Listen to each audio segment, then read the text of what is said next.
St. James's Street, London, January 18th, 1790. It is the eve of the Queen's birthday. At 11:15, exhausted after an evening in the ballroom gallery at St. James's Palace, Sisters Anne and Sarah Porter decide to walk unescorted back to their home at Perros Bagno, a 5-minute stroll from the palace. A man who had been lurking nearby stared hard at Sarah, cried out, "Oh, is that you?" then struck her violently on the back of the head. The man retreated momentarily, but then lunged forward and struck Anne on the hip.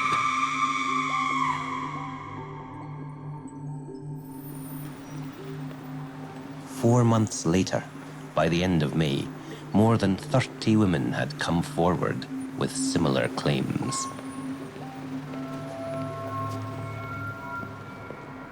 The attacks continued. Woman after woman was assaulted in the streets, either being pursued by the monster who cursed and blasted her and then ended up stabbing her in the buttocks. He also had a stratagem of fastening some very sharp object to his knee and then thrusting his knee into the backside of his victim. And other women were invited by the monster to smell a nosegay full of possibly artificial flowers. And when they had a sniff at it, he stabbed them in the nose with a sharp object he had hidden inside the nosegay. Whereas an attack has been made by a monster upon a young woman.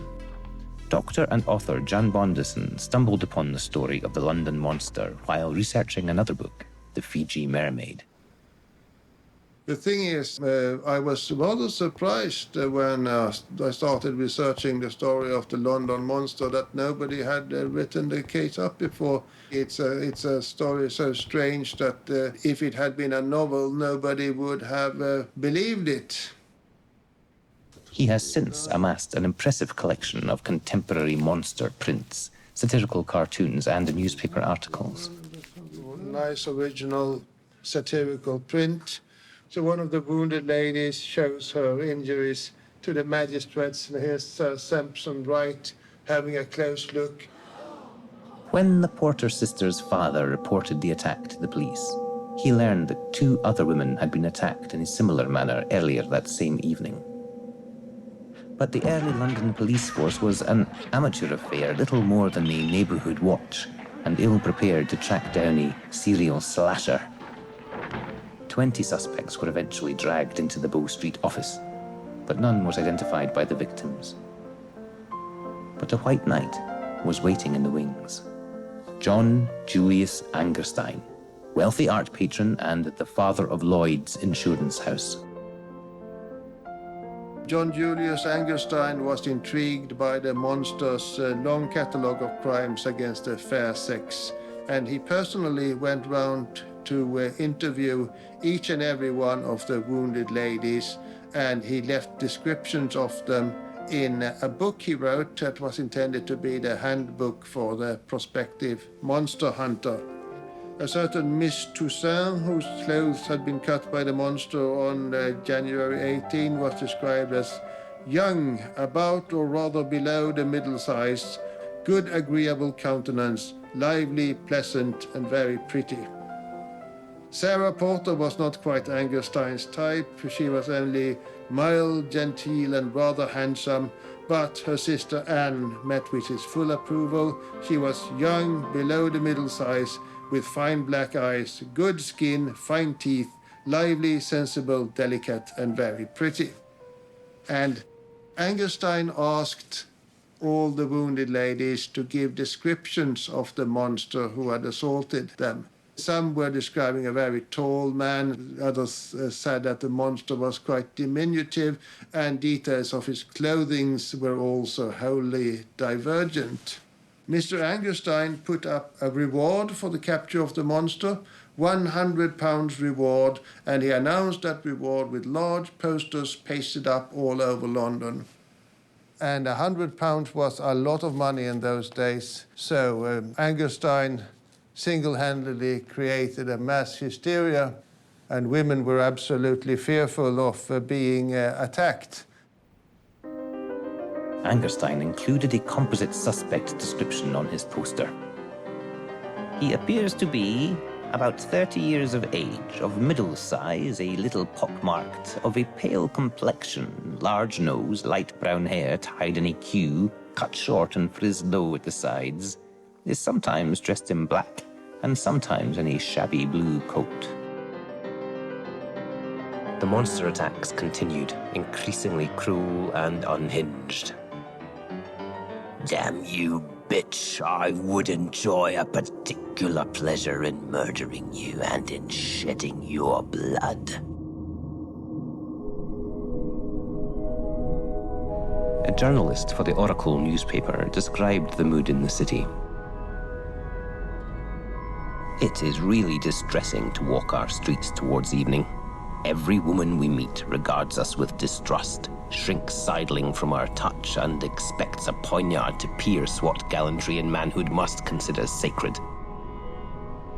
The newspapers sold their theories to a public increasingly hungry for the salacious details of the latest monster attack. He was a phantom, a demon in human form, a mad nobleman, or an ingenious master of disguise. The reality was to be much different.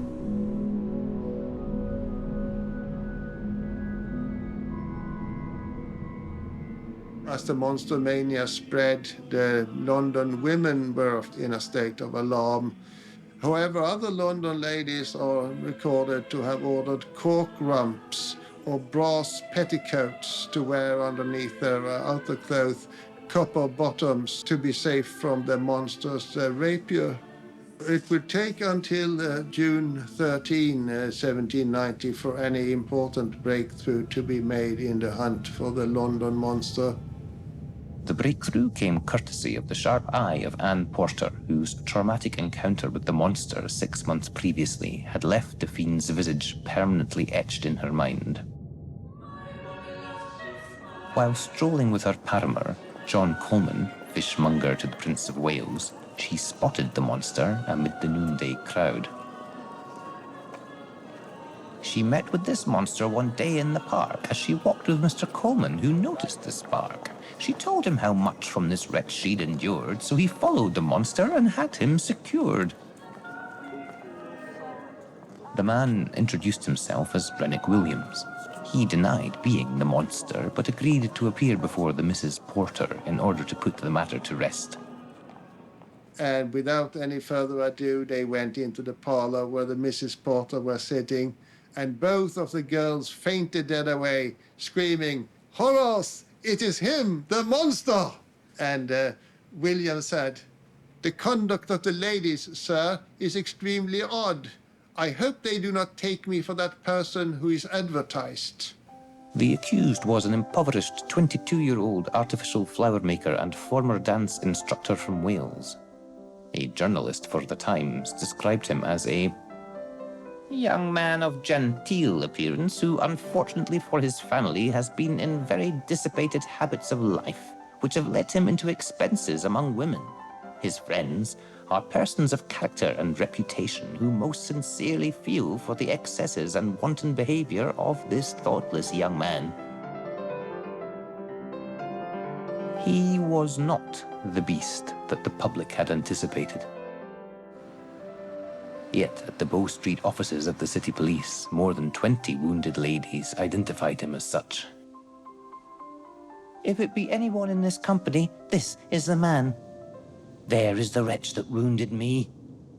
If I were upon my dying bed, I would take the sacrament. This is the man."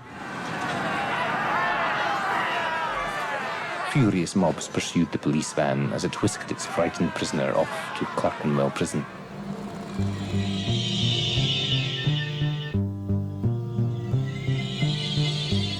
English law of 1790 was wholly unprepared to prosecute the outrageous crimes for which Renwick Williams stood accused. Simple assault, a misdemeanour, seemed a hopelessly inadequate charge for offences that were, in the words of one journalist, in opposition to the dictates of nature and humanity. Common assault, even with intention to maim and kill, was a misdemeanor, and Renwick Williams, of course, hoped the monster's crimes would be classified as such. And he was prosecuted for the felony of cutting the clothes of 7 wounded ladies. With few exceptions, newspapers and printmakers had already declared Williams guilty. Arthur Pigott, the chief prosecutor at the trial, would later say that there was not one person resident in this great metropolis who was ignorant or unacquainted with those attacks which had been made upon the fairest of the most beautiful of nature's works. To side with the monster was to side with depravity, and even a meagre association was to be strongly refuted. Williams's local member of Parliament went so far as to take out a notice in the Times. The party denies that the man taken as the monster voted for Lord John Townsend in the late Westminster election. Standing in the dock, the frightened little man in the shabby blue coat pled not guilty and then addressed the court. I most seriously appeal to the great author of truth that I have the strongest affection for the happiness and comfort of the superior part of this creation, the fair sex, to whom I have, in every circumstance that occurred in my life, endeavoured to render assistance and protection. But the wounded ladies, the Porter sisters among them, argued otherwise. Each described her own uniquely horrible encounter with the monster in the dock. During his first trial at the Old Bailey, Renwick Williams was very badly defended. The solicitor who had been employed by his brother backed out in the last minute. According to rumors at the time, he was bribed by Mr. Angerstein. And all the brother could do was to get hold of a young and inexperienced barrister who himself believed that Williams was guilty. And how Williams's heart must have sunk when one of his lawyers apologized to Anne Porter for representing the accused. Renwick Williams was found guilty, and it was in the power of Judge Buller to sentence him to death or to transportation, but he did neither because he wasn't sure about this ancient statute under which he was prosecuted for a felony, so he wanted the 12 judges to be consulted before sentence was passed. While Renwick Williams awaited the decision of the judges, a strange pamphlet appeared on the streets of London. The Monster at Large, or The Innocence of Renwick Williams Vindicated, claimed in a singularly bombastic style and without any evidence that Anne and Sarah Porter were in fact prostitutes who had conspired with the fishmonger Coleman to frame Williams and claim Angerstein's reward money for themselves. The astonishing accusations came from the pen of Theophilus Swift, an Oxford-educated hellraiser who earned his living as a poet and writer of provocative pamphlets.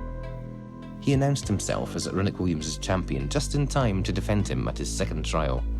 And the 12 judges did not agree with cutting of clothes really being a felony.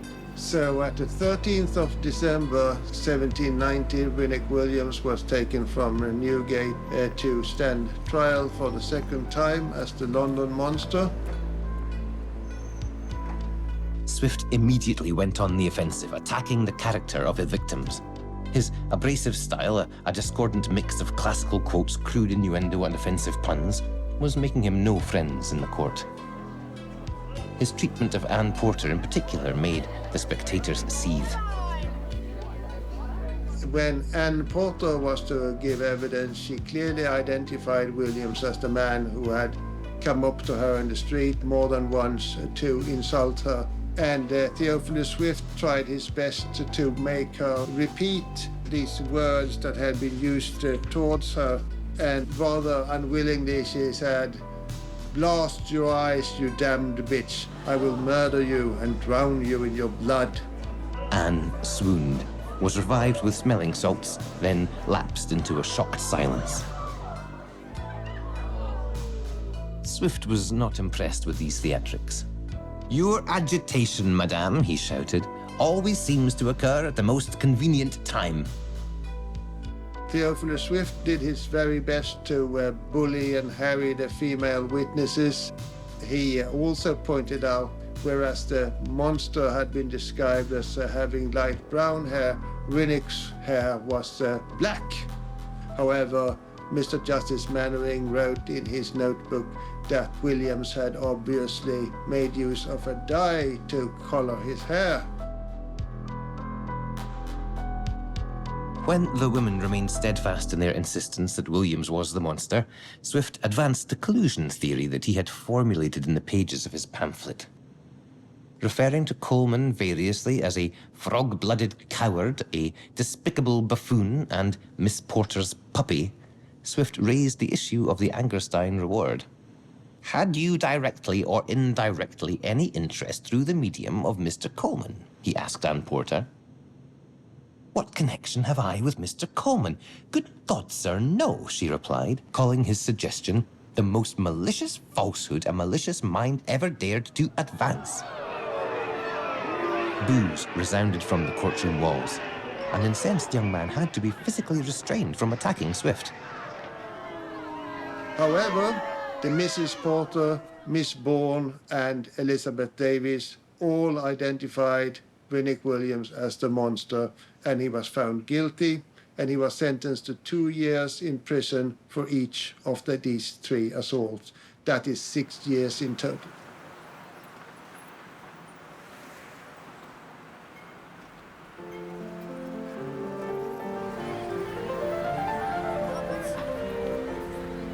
The monster attacks ended with the incarceration of Rennick Williams, Newgate prisoner number 31. So, too, did the press's fascination with his odious crimes.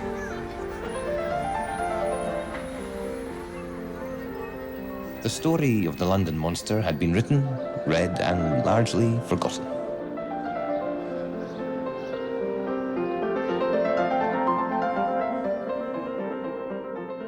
At vermin-infested Newgate, where the privileged were permitted access to drinking societies and prostitutes, Williams continued to make artificial flowers, which he sold to curious visitors. Upon meeting Williams, many pointed at him and cried, "Is this the man called the monster?" Williams endured the humiliation by writing, and in 1792 he self-published a lengthy lamentation called An Appeal to the Public by Rennick Williams, containing observations and reflections on facts relative to his very extraordinary and melancholy case. The tract, which failed to make a cohesive argument for his innocence, sold poorly and was largely ignored. 3 years later, he submitted a grovelling request for a retrial in which he accused Judge Mannering of being needlessly biased against him. I am, sir, with all due obedience, and he has crossed out respect, and all the respect that is due, the most injured man living, R. Williams. So he didn't mince words.